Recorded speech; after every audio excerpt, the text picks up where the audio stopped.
నమస్తే అండి రవి గారు. నమస్తే మేడం. నమస్తే. ఇది మీ సొంత ఇల్లేనా? కిరాయికమ్మ. ఎంత? 3000 మేడం. 3000. 3000 కిరాయి. 3000 పింఛనేమో కిరాయి కట్టుకుంటాను. అడుకున్న పైసలు పిల్లలకి బట్టలు కానీ ఇంట్లో తినడానికి కానీ ఇట్లా గడుపుకుంటున్నాను మేడం. మీరు భిక్షాటనకు వెళ్తారు? అవును మేడం. మీరేం చేస్తారమ్మా? ఇంతకుముందు బిచ్చగానే ఇట్లా ఆడుకోవడానికి పోయేది మేడం. ఒక సతీషారా అనే పరిచయం అయ్యి నేను దుకాణ షమాన్ పెట్టిస్తున్నాను, దుకాణ పెట్టిస్తా అని ఒక 10,000 షమాన్ కొనిపించిండు. కిరాణా షమాన్ పెట్టిస్తే ఇప్పిస్తే నా ఇంట్లో ఉన్న పైసలు అంటే చిన్నపిల్లలు కదా మేడం, మంచి చెడు పైసలు ఉండాలని ఒక 10,000 ఉంచుకున్నాను. ఉంచుకుంటే ఒక సార్ ఏమన్నాడు, రవి అంత పెట్టలేము రవి అని చెప్పేసారు. పైసలు అక్కడ కట్టేసినాను 35,000 షాప్కి ఫైనాన్స్లో.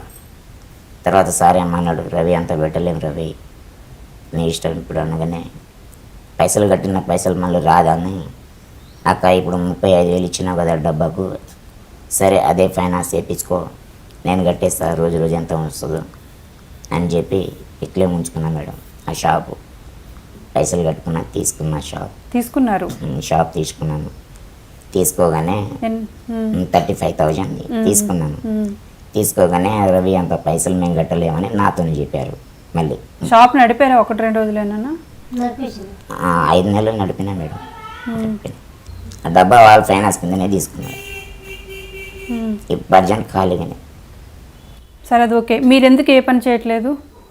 ఎందుకంటే మేడం ఈయన బయటికి పోతాడు, ఏ టైంకు వస్తాడో తెలియదు. ఈయనకి ఎంతసేపు నేను తీసుకెళ్ళాలి, బాత్రూమ్కైనా మూత్రంకైనా తినిపించాలైనా నేనే అన్నీ. నేను ఉంటేనే ఈయన ముందుకు నడుస్తాడు, లేకుంటే నడవలేడు. ఇంకో మాట మేడం, నేను ఎల్బీ నగర్ సైడ్ పోతా ఇటు అటు కదా, ఏమనుకోకండి మేడం, ఇది వస్తుంది పాస్ వస్తుంది, నేను బయటికి పోసుకోలేను. ఎమ్మటే బండి వేసుకొని ఇంటికి వస్తాను. లేకపోయి బాత్రూంలో తీసుకెళ్ళాలి. ఆల్రెడీ ఒకళ్ళు చెప్పినా కానీ అప్పటి నుంచి నేను పంపట్లేదు.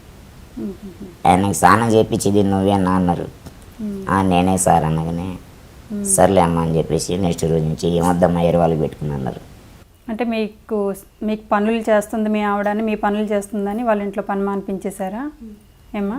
అట్లా అని గట్లా గట్టిగా అడిగేసరికి నాకు కూడా ఎట్లా బాధ అనిపించింది మేడం. అందుకనే నేను కూడా ఇక పోతే బాగుండదు, ఉన్న కాడికి చదువుకుందామని ఇంకా నేను కూడా మేము కూడా పోలేకపోయినాయి. మీ ఇద్దరిది లవ్ మ్యారేజా అరేంజ్డ్ మ్యారేజా? కాదు, లవ్ మ్యారేజ్ అని అన్నారు పేపర్లో. అంటే తెలిసిన వాళ్ళు మేడం, లవ్ మ్యారేజ్ ఏం కాదు. లవ్ మ్యారేజ్ కాదు, తెలిసిన వాళ్ళు. మా మామ కూతురికి దేవరకొండ ఆలియా దగ్గర ఇచ్చినాం. వాళ్ళ ఇంటి ముందులే వీళ్ళు ఉంది. అప్పుడు మ్యారేజ్ అయింది. మ్యారేజ్ అయితే మధ్యలో ఏమైందంటే ఇట్లా బయటకు బస్ స్టాండ్లో ఆడుకోవడానికి పోతగానే సడుగున కారు ఇట్లా రాగానే నేను ఇట్లా కట్ చేసిన బండి, ఇట్లా తిప్పినా సార్ మామూలుగా. తిప్పగానే బైక్ కూడా వచ్చి గుద్దితే చెయ్యి ఇరిగింది. అన్నీ ఫ్రూగా ఉంది మేడం. చెయ్యి ఇరిగింది, ఇది చెయ్యి ఇరిగింది. అంటే యాక్సిడెంట్ వల్ల మీకు చేతులు అయ్యాయి? కాళ్ళు కూడా కిమ్స్ హాస్పిటల్లో వేసుకొచ్చారు మాకు. అప్పుడు మీ ఏజ్ ఎంత?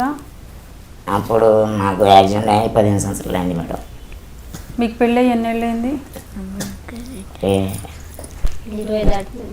చేంజ్ అవుతుంది మేడం. అసలు మీరు మీ పుట్టికి ఇలాగ పుట్టారా? లేదు మేడం, నేను పుట్టినప్పుడు మంచిగానే పుట్టిన. 10 సంవత్సరాల దాకా నడిచిన. 10 సంవత్సరాల తర్వాత ఏందంటే ఇట్లా నడిచిపోతుంటే ఈ చిన్న రాయి కాలుకి దలగగానే ఇక్కడ ఇట్లా పడగానే కాలు ఇరిగి బొక్క బయటకు వచ్చింది మేడం. ఆణిపురం పోయి కట్టించుకొని తీసుకొచ్చారు మా అమ్మ వాళ్ళు.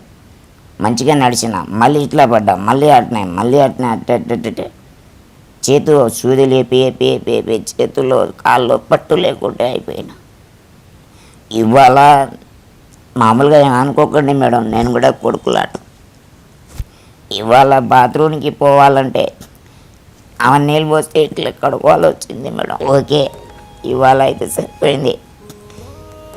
రేపు టయానికి నా భార్య లేదనుకో, నా బిడ్డ ఉంటుంది, బిడ్డతోనే ఇలా చాకరీ చేపించాలి మేడం. ఎగ్జాక్ట్గా మాకు జ్వరం వస్తే అసలు కాలు చేతులకు ఒక్కొక్కసారి అన్నీ గుంజుకుంటుంది. 70,000 పెట్టి బాగు చేయించిన మా హాస్పిటల్లో చూపించిన భార్య. ఒక్కొక్క నాడు కాలు చేతులు అన్నీ గుంజుకోకుంటే మేము ఉపాసం పండుకున్నది రోజులు కూడా ఉంది మేడం. మా పిల్లలు సాక్షిగా చెప్తున్నాను మేడం, మా భార్యకు నాకంత ధైర్యం అమ్మకు లేదు. నేను ఏదైనా ముందుకు వెళ్తేనే ఆమె ముందుకు వస్తుంది. నేను ఏది ఒక అంటే అదే ఒక అంటది. బయటికి అడుక్కోవడానికి పోతే మేడం, ఎలవా ఏలో నీకేమైనా తక్కువైంది, కేసీఆర్ 3,000 ఇస్తుండు, హాయిగా తిని ఇంటికాడ ఉండొచ్చుగా అంటారు. ఓకే, నేను కేసీఆర్ 3,000 ఇస్తుంటే నేను తింటూ ఉంటాను. పక్క పిల్లగాలు మామూలుగా మేడం పండగ పప్పు నాడు వాళ్ళు ఎంజాయ్ చేస్తే నా పిల్లగాలు అట్లా చూస్తారు. అదే ప్లేస్లో వాళ్ళ డాడీ మాట, వాళ్ళు డాడీ మంచిగా ఉంటే మంచిగా చేసుకో ఉంటే వాళ్ళ డాడీ అట్లా ఉంచే చూడని నా ప్రాణం ఉంచుతుంది. దానివల్ల నేను ఆడుకోవాలని పరిస్థితి వచ్చింది. నైటు 3-2 దాకా పండుకుంటే అంతమ్మ తోడు మేడం, నిద్ర రాదు. ఎందుకు రాదంటే ఇవన్నీ ఆలోచన తిరుగుతూనే ఉంటుంది.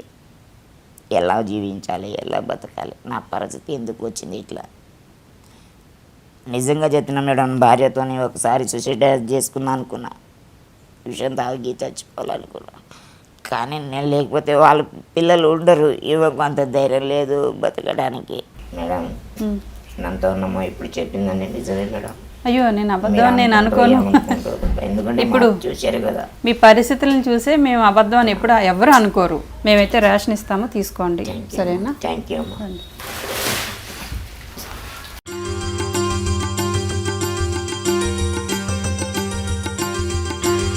ఎందుకంటే మేడం నేను బాధపడేది ఈ తినేదానికి సరిపోతూ తింటేనే సరిపోయేది కాలం అన్నది పరిస్థితి కాదు.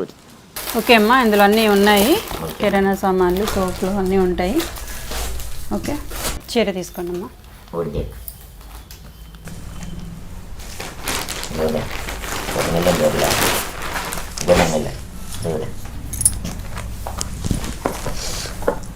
థ్యాంక్ యూ అమ్మా.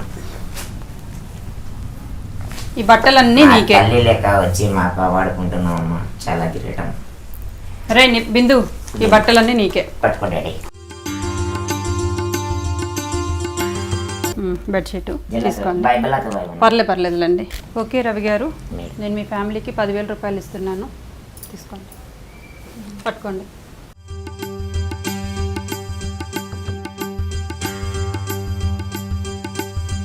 సరే రవి గారు, నేను వెళ్ళొస్తాను అమ్మా, వెళ్ళొస్తాను.